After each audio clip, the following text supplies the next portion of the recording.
بسم اللہ الرحمن الرحیم۔ یہ 1968 کا واقعہ ہے۔ میں سعودی عرب میں بریدہ کے مقام پر بطور فزیشین کام کر رہا تھا۔ جمعہ کے روز زیارت کے لیے مدینہ منورہ میں حاضر ہوا۔ وہاں اپنے ایک ڈاکٹر دوست کے پاس قیام کیا۔ ڈاکٹر صاحب بیمار تھے اور کافی مریض ان کا انتظار کر رہے تھے۔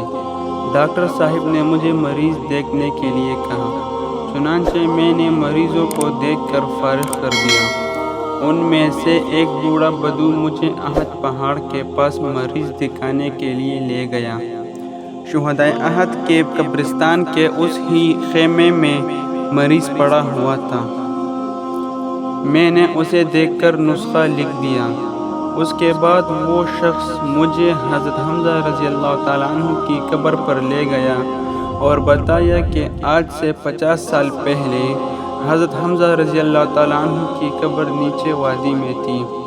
ایک دفعہ زبردست بارش ہوئی تو حضرت حمزہ رضی اللہ تعالیٰ عنہ کی قبر زیر آب آ گئی۔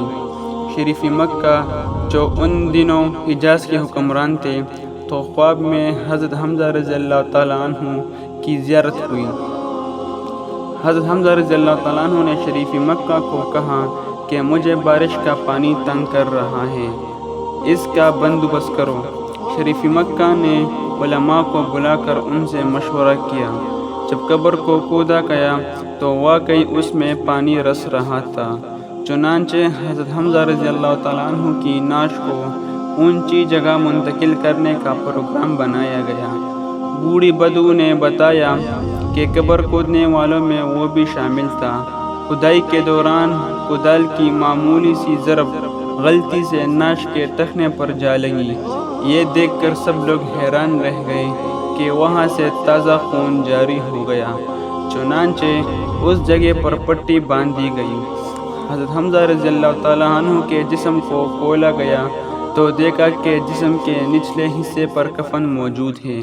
زخموں سے تازہ خون رس رہا ہے، آنکھ نکلی ہوئی، کان اور ناک کٹے ہوئے ہیں اور پیٹ چاک ہے۔ وہاں پر موجود سب لوگوں نے حضرت حمزہ رضی اللہ تعالیٰ عنہ کی زیارت کی اور اسی حالت میں ان کو پرانی قبر سے نکال کر اونچی جگہ پر دوبارہ دفن کیا گیا۔